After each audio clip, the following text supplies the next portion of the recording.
Welcome to Electronic Quarterback. I'm here with a great friend of mine and colleague, Andrew Muroff. We've known each other for several years now. 20 plus years. 20 plus years. Yeah. Seems to be the theme on this podcast.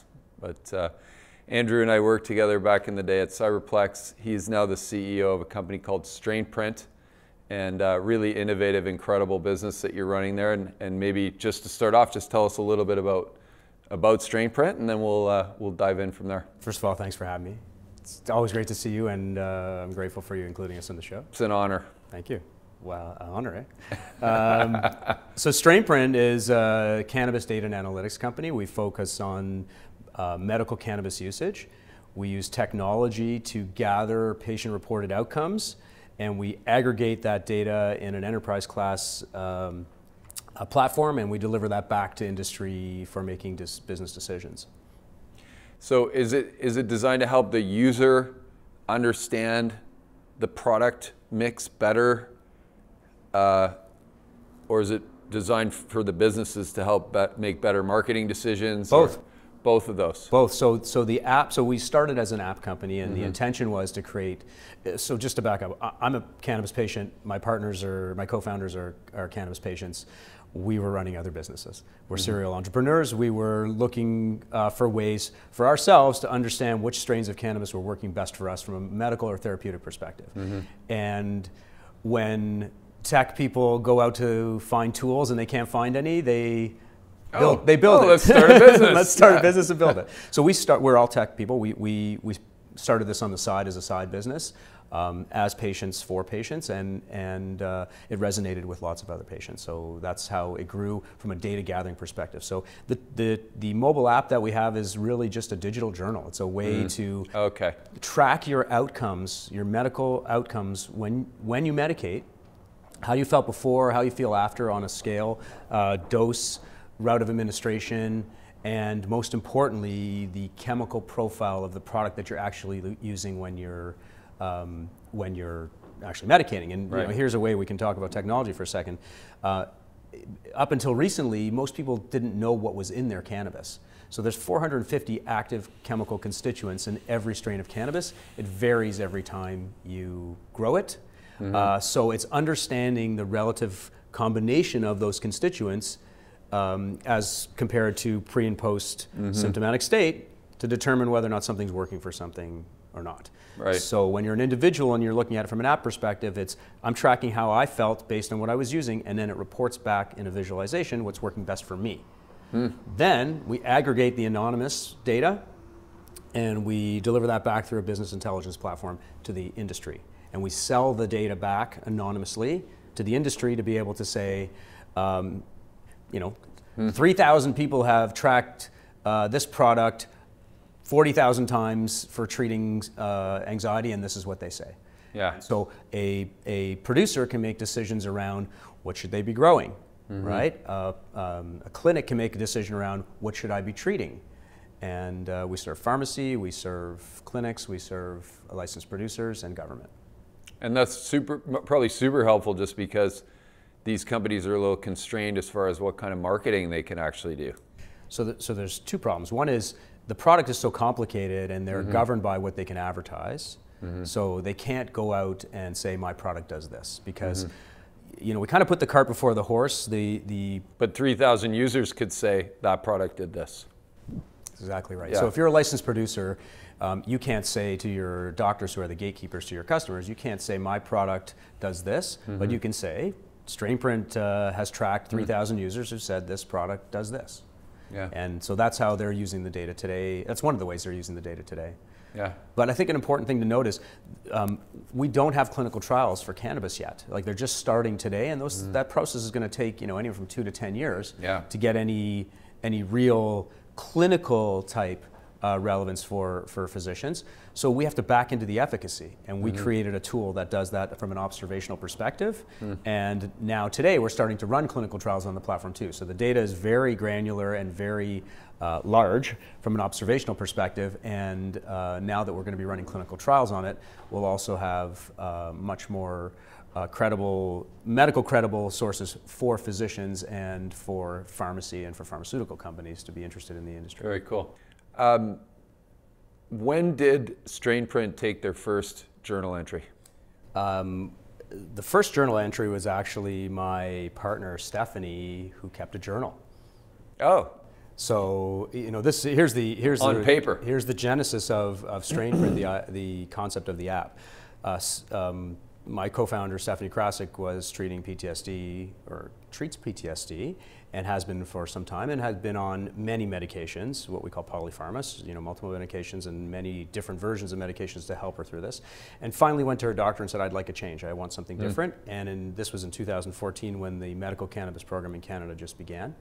And her doctor said, okay, I'm going to recommend you to a specialist, because at that time, very few doctors were prescribing. So she went to see one of the pioneer doctors in the industry, and he basically laid out 5 strains for her and said, come back in 6 months and tell me how you feel. And she said, whoa. Her father's a pharmacist, and she was, very reluctant to give up medications that were working at least slightly for the chance that one of these strains of cannabis might work. She gave it a chance, and luckily a couple did, but what she realized was how different each one made her feel. And so she kept a journal, and she was incredibly diligent. And if you see this thing, it's like this thick, and very detailed every time she medicated, and she was medicating 2-3 times a day. So over time, we started talking, and she said, I'm going to make an app.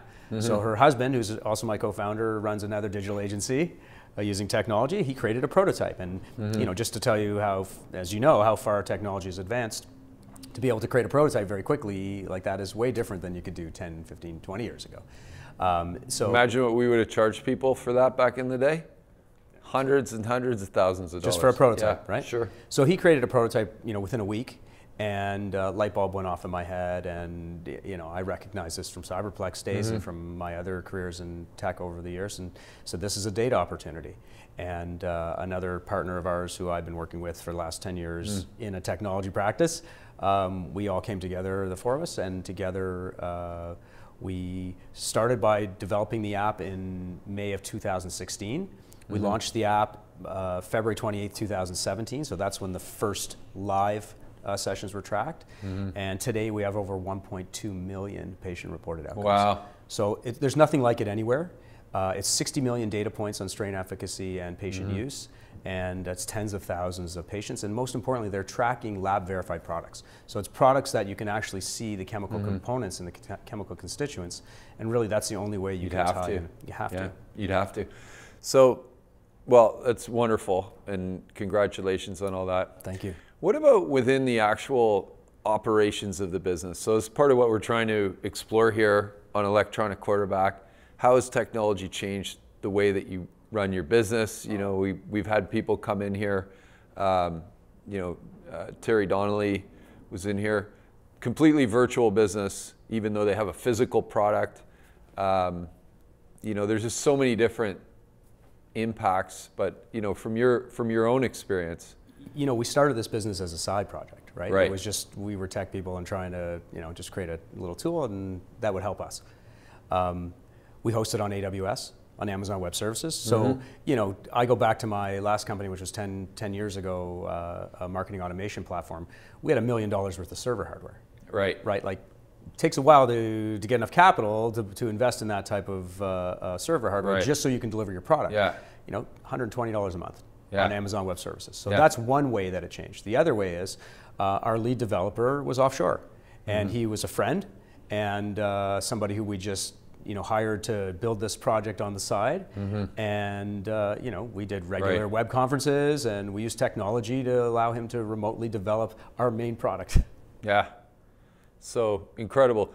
Both things that even 10 years ago would have been very difficult to pull off. No way. Right? No way. And then what about like decision making and actual leadership of the business in that sense? Like, do you guys follow kind of standard, or if there is a standard, protocols in terms of management meetings? People have to be physically present.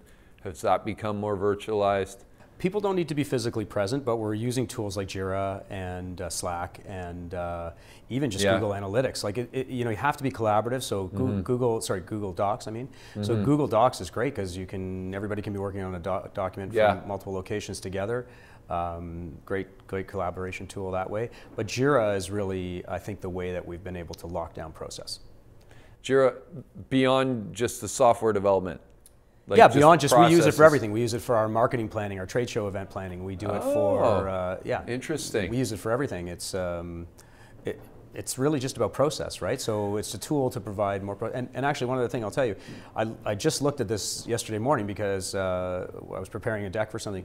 We have 63 different technologies that we're using in our company for various things, from our phone system to Jira and Slack that we're talking about, to Google. That was my next question, HubSpot, actually. Yeah. How many are you using? And it's 63. 63. So yeah, we have a bit of systemitis, I would say, at Blue Rush. Jira, we use Teams now, obviously email, which is less fashionable.